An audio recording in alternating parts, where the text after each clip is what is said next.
कि किसान जिस कानून के खिलाफ एकजुट हुए हैं वो असल में है क्या। तो चलिए हम आपको समझाने की कोशिश करते हैं। मैं आपको बताता हूं कि किसानों का जो आंदोलन है वो किन कानूनों के खिलाफ है और उन कानूनों में पेच क्या है।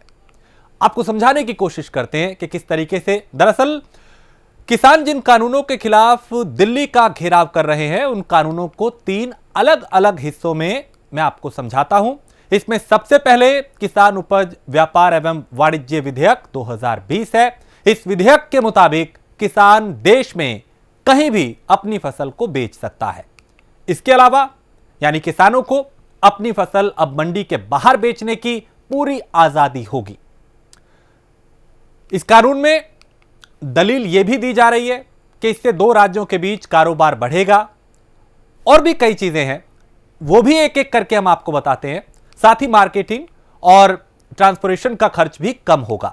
अब सवाल यह उठता है कि किसानों को इस कानून से दिक्कत क्या है, तो वो भी आप समझिए कि किसानों का यह कहना है कि एमएसपी का सिस्टम खत्म हो जाएगा, उनको यह डर है।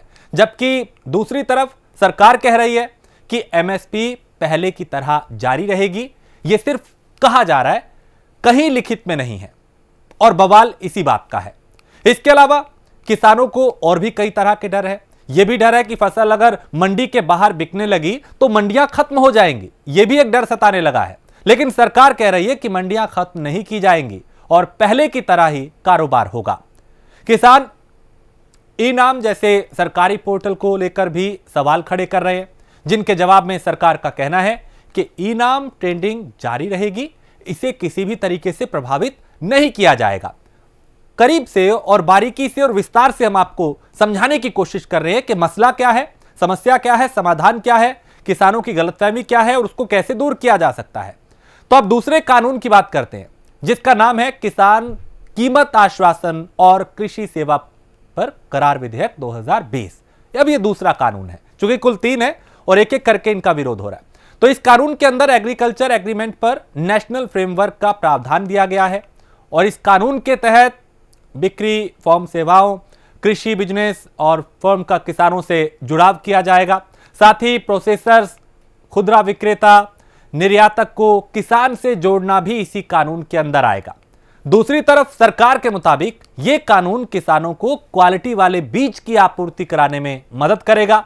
फसल जो है स्वास्थ्य की निगरानी की जाएगी, यानी जो फसल है उसकी एक तरीके से निगरानी होगी और कर्ज की सुविधा भी किसानों को दी जाएगी।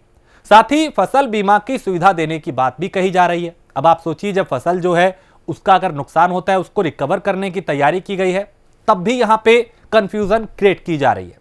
अब सवाल यह उठता है कि इस कानून से किसानों को डर क्या है और सरकार की दलील क्या है। दोनों चीजों को समझाते हैं आपको कि किसानों का डर क्या है और सरकार की दलील क्या है। यह भी समझिए कि किसानों का मानना है कि कॉन्ट्रैक्ट या एग्रीमेंट से किसानों का पक्ष कमजोर हो जाएगा, जैसा कि इस कानून में भी है कि किसानों को एग्रीकल्चर एग्रीमेंट करने की सुविधा मिलेगी।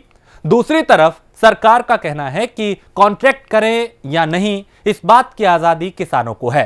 तो किसानों के बीच तरह तरह के डर है। फसल की कीमत तय नहीं हो पाएगी, यह भी एक बड़ा डर है। और सरकार का पक्ष है कि किसान मर्जी से दाम तय करके फसल बेच सकेंगे। कुछ किसानों में सवाल यह भी उठ रहा है कि छोटे किसान कॉन्ट्रैक्ट फार्मिंग कैसे करेंगे। तो सरकार का यह कहना है कि 10,000 फार्मर्स प्रोड्यूसर ग्रुप्स पर काम किया जा रहा है।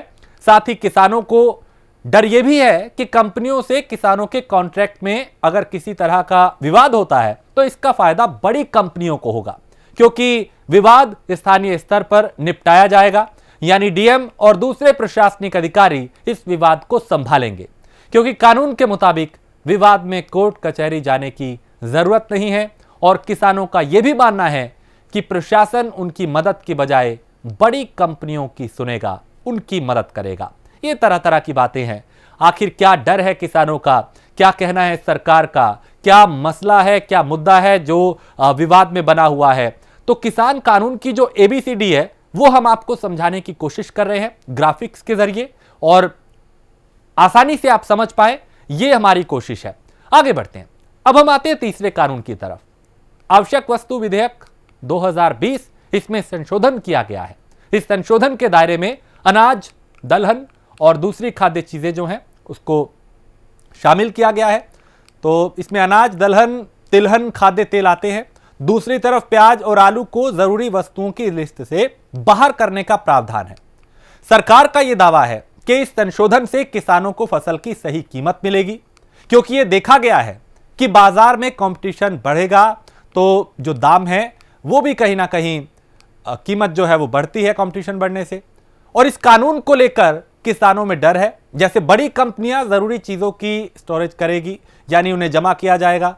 तो सरकार का यह कहना है कि कानून की मदद से फसल खराब होने की आशंका दूर होगी। किसान ये मानते हैं कि स्टोरेज से कालाबाजारी बढ़ेगी। सरकार ये कह रही है कि ऐसा नहीं है, अलग अलग प्रावधान किए गए हैं उसको रोकने के लिए, और सरकार के पास कीमत काबू करने की ताकत है। ये पूरी एबीसीडी है अब तक की, कि जो मामला है वो क्या है, विरोध किस बात का है, समस्या क्या है, सरकार क्या कह रही है, किसानों को क्या डर है। ये एक तरीके से एबीसीडी है उन कानूनों की जिसका विरोध हो रहा है। तो देश का जो किसान है, अब सिर्फ पंजाब का ही नहीं बल्कि कई दूसरे राज्यों के किसान भी इस आंदोलन में शामिल हो रहे हैं। सरकार की मुश्किल बढ़ती हुई नजर आ रही है, क्योंकि आज की जो बैठक थी वो भी कहीं ना कहीं बेनतीजा नजर आ रही है। 5 दिसंबर को 5वें दौर की वार्ता होगी और तब देखना होगा कि क्या रास्ता निकला है। क्या सरकार बैकफुट पे आती है या फिर किसान झुकते हैं, क्योंकि समस्या अभी बरकरार है।